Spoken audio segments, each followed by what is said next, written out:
ಮುಖ್ಯಮಂತ್ರಿಗಳು ಆಮೇಲೆ ನಮ್ಮ ಅಧ್ಯಕ್ಷರು ಅವರಿಗೆ ಬಿಟ್ಟಿದ್ದು. ಅವರು ಅಲ್ಲಿ ನಮ್ಮ ವರಿಷ್ಠರ ಜೊತೆ ಮಾತಾಡಿದ್ದಾರಾ ಇಲ್ವಾ ಅದಕ್ಕೆ ಅದು ಗೊತ್ತಿಲ್ಲ ನಮಗೆ. ಅಲ್ಲ ಸರ್, ತಾವು ಯಾರಾದರೂ ಹೆಸರುಗಳನ್ನು ಏನಾದರೂ ಸಲಹೆ ಕೊಟ್ಟಿದ್ದೀರಾ ಹೇಗೆ ಸರ್? ಯಾಕಂದ್ರೆ ನಿಗಮ ಮಂಡಳಿ ವಿಚಾರಗಳಲ್ಲಿ ನಿಮ್ಮ ಒಂದು ಶಿಫಾರಸಿಗೆ ಲೆಕ್ಕಕ್ಕೆ ತಗೊಂಡಿಲ್ಲ ಅನ್ನೋ ಅಸಮಾಧಾನಗಳಿತ್ತು. ಹೇಳಿದ್ರೆ ತಗೊಂಡಿಲ್ಲ ಅಂತ ನಾನೇ ಹಿಂದೆ ಇತ್ತಲ್ಲ ಸರ್, ಹಿಂದೆ ಇತ್ತಲ್ವ ಸರ್? ಮಾಡಿದ್ದಾರೆ, ತಗೊಂಡಿಲ್ಲ ಅಂದ್ರೆ ಹೆಂಗೆ? ಅಲ್ಲ ಸರ್, ಮೊದಲೆಲ್ಲ ಅಸಮಾಧಾನ ಇತ್ತು, ಆಮೇಲೆ ಅಧ್ಯಕ್ಷರು ಮಾಡಿದ್ರು. ಸಮಾಧಾನವಾಗೇ ಇದ್ದೀನಿ. ತಾವು ಪಕ್ಷದ ಹಿರಿಯ ನಾಯಕರು, ಹಿರಿಯ ಸಚಿವರು 8 ವರ್ಷ ಅಧ್ಯಕ್ಷರಾಗಿದ್ದಂತವರು ಸರ್. ಈಗ ಪರಿಷತ್ನಂತ ಆಯ್ಕೆಯ ಸಂದರ್ಭದಲ್ಲಿ ಸಹಜವಾಗಿ ತಮ್ಮನ್ನ ಪರಿಗಣಿಸಿದ್ರಾ ಅಥವಾ ತಮ್ಮ ಸಲಹೆ ತೆಗೆದುಕೊಂಡಿದ್ದಾರೆ? ಅದು ಅಗತ್ಯ ಇಲ್ಲ.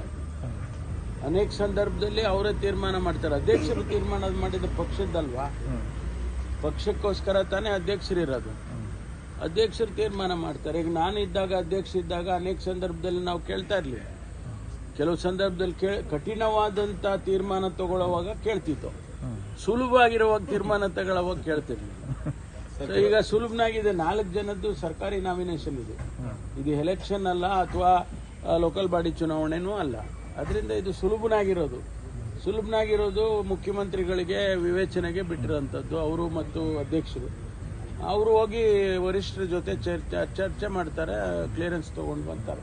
ಸ್ವಲ್ಪ ದಿನಗಳ ಹಿಂದೆ ಸ್ವಲ್ಪ ನೋವಲ್ಲಿದ್ರಿ ಸರ್, ಈಗ ಸಮಾಧಾನದಲ್ಲಿ ಇದ್ದಂಗಿದೆ ತಾವು? ಇಲ್ವಲ್ಲ, ನಾನೇನು ಯಾವತ್ತೂ ನೋವಲ್ಲಿಲ್ಲಪ್ಪ. ನಮ್ದೇನು ಯಾವಾಗ ಒಂದೇ ಗ್ರಾಫು ಹಿಂಗೋಗಿ ಹಿಂಗ್ ಬರಲ್ಲ. ಸ್ವಲ್ಪ ಕೇಳಲಿಲ್ಲ ಅಂತಲ್ಲ, ಸ್ವಲ್ಪ ಬೇಜಾರಿತ್ತು ಸರ್ ನಿಮ್ಗೆ. ನೀವು ಒಳ್ಳೆ ಸರ್, ಈಗ ಪ್ರಮುಖ ಸರ್ ಖಾತೆ ಬದಲಾವಣೆ